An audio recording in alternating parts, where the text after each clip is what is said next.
Hello student, welcome to HM classes. और आज हमें पढ़ना है कोलिगेटिव प्रॉपर्टी की थर्ड प्रॉपर्टी। ठीक है, जो लास्ट लेक्चर हमारा हुआ था उसके अंदर हमने कोलिगेटिव प्रॉपर्टी की दो कोलिगेटिव प्रॉपर्टी को स्टडी किया था।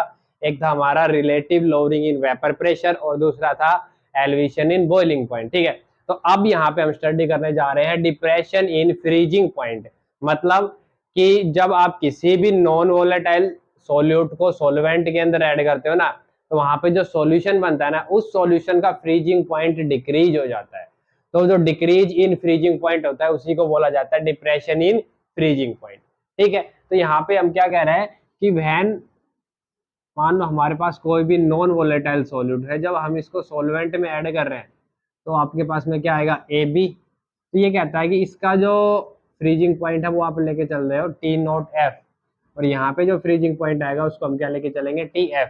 टी नोट एफ का मतलब क्या है, freezing point of pure solvent, and T F का मतलब क्या है, फ्रीजिंग पॉइंट ऑफ सॉल्यूशन। ठीक है, तो यहाँ पे कहते हैं जो आपका T note F is greater than T F. ठीक है, यानी जो हमारा सॉल्यूशन का बॉइलिंग पॉइंट होता है वो क्या, सॉरी, सॉल्यूशन का जो फ्रीजिंग पॉइंट होता है वो क्या हो जाता है, डिक्रीज हो जाता है। ठीक है, इसी को आज हमें स्टडी करना है। तो इसके अंदर क्या कहता है कि when a non volatile solute is dissolved in volatile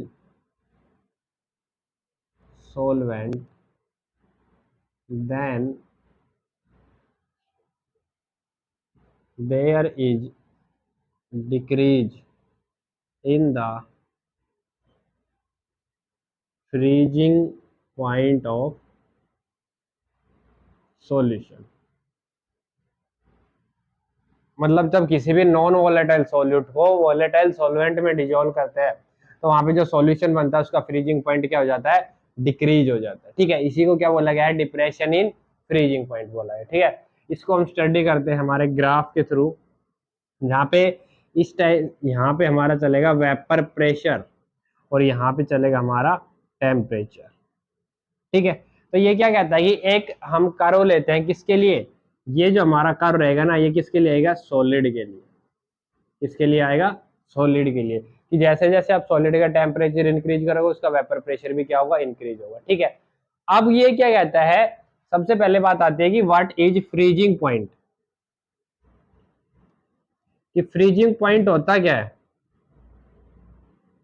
तो फ्रीजिंग पॉइंट के लिए बोल रहा है कि it is the temperature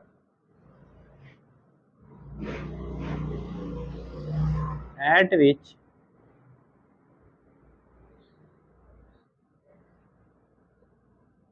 vapor pressure of a liquid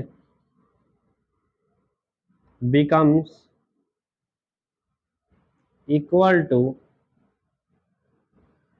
vapor pressure of solid is called freezing point।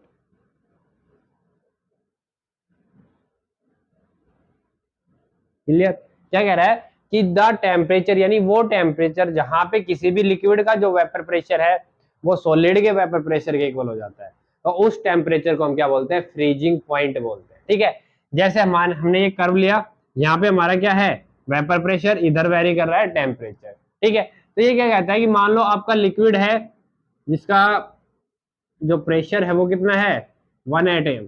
जब इस प्रेशर को डिक्रीज करोगे तो आपका टेम्परेचर भी डिक्रीज होगा। और यहाँ पे आके हम कर लेते हैं कि यहाँ पे ये क्या कर रहा है, कट कर रहा है। ठीक है, कि ये जो टेम्परेचर निकल गया है, ये जो हमारा टेम्परेचर आया है, ये किसके लिए आ गया, प्योर लिक्विड के लिए, यानी प्योर सॉल्वेंट के लिए। ठीक है भाई, ये सॉल्वेंट लिक्विड था, जैसे ही इसने वेपर प्रेशर ऑफ सॉलिड के इक्वल हुआ, इसका टेम्परेचर निकल गया है, तो ये जो हमारा टेम्परेचर है टी नोट एफ, यानी freezing point of pure solvent. ठीक है, क्या कह रहा है कि हमारा लिक्विड था, उसका जो वेपर प्रेशर, यानी जो हमारा लिक्विड सॉल्वेंट है इसका जो वेपर प्रेशर है वो इस पॉइंट के ऊपर क्या हो रहा है, सॉलिड के वेपर प्रेशर के इक्वल आ रहा है। ठीक है, तो ये जो आपका पॉइंट रहेगा ना, ये जो टेम्परेचर रहेगा, इस टेम्परेचर को हम क्या बोलेंगे, freezing point of pure solvent. ठीक है, अब कहता है जैसे जैसे आप सॉल्यूशन का वेपर प्रेशर टेम्परेचर डिक्रीज करोगे उसका वेपर प्रेशर डिक्रीज होगा।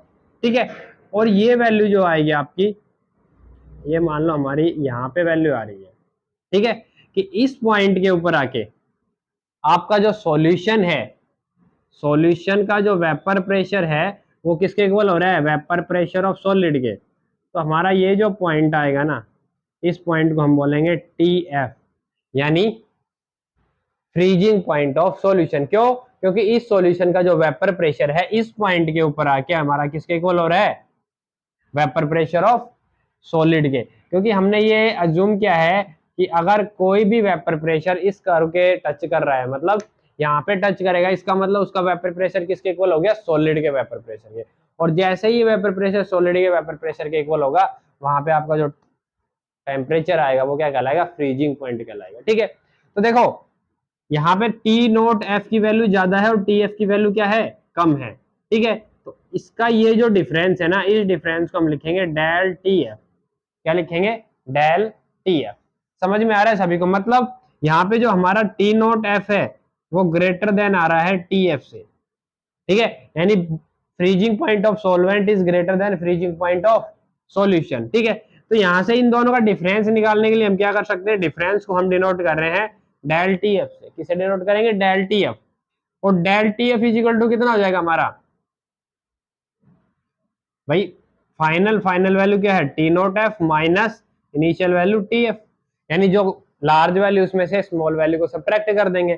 तो ये जो आपका आएगा, ये क्या आएगा, चेंज इन फ्रीजिंग पॉइंट। क्या आएगा, चेंज इन फ्रीजिंग पॉइंट। और फ्रीजिंग पॉइंट क्या हो रहा है, डिक्रीज हो रहा है, तो हम इसको बोलेंगे डिप्रेशन इन फ्रीजिंग पॉइंट। यानी हमारे जो डेल टी एफ है ये किसको डिनोट करेगा, depression in freezing point. Clear है यहां तक सभी को?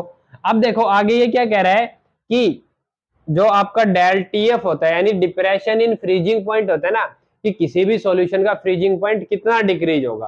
ठीक है, वो किसके डायरेक्टली प्रोपोर्शनल होता है, तो ये कहता है कि जो डेल टी एफ होता है वो डायरेक्टली प्रोपोर्शनल होता है मोलेलिटी ऑफ सॉल्यूशन के। किसके डायरेक्टली प्रोपोर्शनल आएगा, मोलेलिटी ऑफ सॉल्यूशन।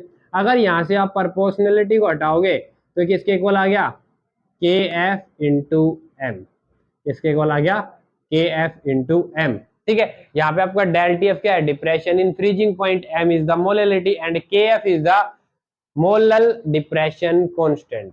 इसको हम क्या बोलेंगे, मोलल डिप्रेशन कांस्टेंट। क्लियर है सभी को? ठीक है, तो यहाँ पे के एफ हमारा क्या आ जाएगा, मोलर डिप्रेशन कांस्टेंट। ठीक है, और इसका जो साइंटिफिक नेम है वो होता है क्रायोस्कोपिक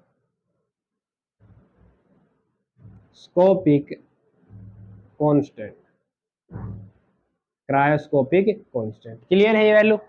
इसके बाद में ये क्या कह रहा है कि जो हमारा डेल टी एफ तो यहां से आ गया। अब बात करता है के एफ की, कि के एफ को हम कैसे डिफाइन कर सकते हैं। तो अगर मान लो हमारी जो मोलेलिटी है, ठीक है, ये क्या कह रहा है, if molality of solution is unity. अगर हम क्या लेके चले, सॉल्यूशन की मोलेलिटी को 1 लेके चलते हैं। ठीक है, तो अगर आप m की वैल्यू 1 रखोगे तो यहां से डेल टी एफ किसके इक्वल आ जाएगा, आपका के एफ के। डेल टी एफ किसके इक्वल आएगा, के एफ के। तो यहां से हम के एफ को डिफाइन कर सकते हैं कि मोलर डिप्रेशन कांस्टेंट, यानी it is the depression in freezing point,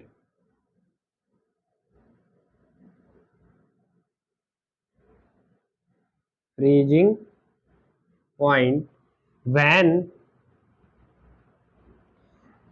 1 mole of solute is dissolved in 1 kilogram of solvent. That is molality of solution is unity. ठीक है, अगर आप 1 मोल ऑफ सोल्यूट को 1 किलोग्राम ऑफ सॉल्यूशन सॉल्वेंट के अंदर, यहाँ पे सॉल्वेंट आएगा, सॉल्यूशन नहीं आएगा, आएगा सॉल्वेंट, ठीक है। 1 किलोग्राम ऑफ सॉल्वेंट के अंदर डिजोल्व करते हो तो वहां से आपकी जो सॉल्यूशन की मोलेलिटी है वो कितनी आएगी, 1 के इक्वल आएगी, ठीक है। क्योंकि मोलेलिटी का फॉर्मूला क्या होता है हमारे पास, number of moles of solute divide by weight of solvent, ठीक है। Number of moles of solute 1, weight of solvent 1 kilogram, ठीक है। तो यहाँ से मोलेलिटी की वैल्यू भी कितनी आ जाएगी, 1। और अगर आपकी मोलेलिटी 1 है तो जो आपका change in sorry depression in freezing point है ये किसके इक्वल आएगा, मोलर डिप्रेशन कांस्टेंट के इक्वल, ठीक है। अब ये कहता है कि जो मोलर डिप्रेशन कांस्टेंट है वो भी एक कोलिगेटिव प्रॉपर्टी है। तो हमने पीछे पढ़ चुके हैं हम ये कि कोलिगेटिव प्रॉपर्टी क्या होती है, the property which depends upon number of moles of solute do not depends upon nature of solute. और यहाँ पे जो हमारा डेल टीएफ है यानी डिप्रेशन इन फ्रीजिंग पॉइंट, ये किसके ऊपर डिपेंड कर रहा है, मोलेलिटी ऑफ सॉल्यूशन पे। किस पे डिपेंड करेगा, मोलेलिटी ऑफ सॉल्यूशन पे। और मोलेलिटी ऑफ सॉल्यूशन किसके ऊपर डिपेंड करती है, number of moles of solute के ऊपर, ठीक है। तो यहां से हमारा जो डेल टीएफ है वो किसके ऊपर डिपेंड कर रहा है, number of moles of solute. तो जो property number of moles of solute पे डिपेंड करती है वो क्या कहलाएगी, कोलिगेटिव प्रॉपर्टी। क्लियर।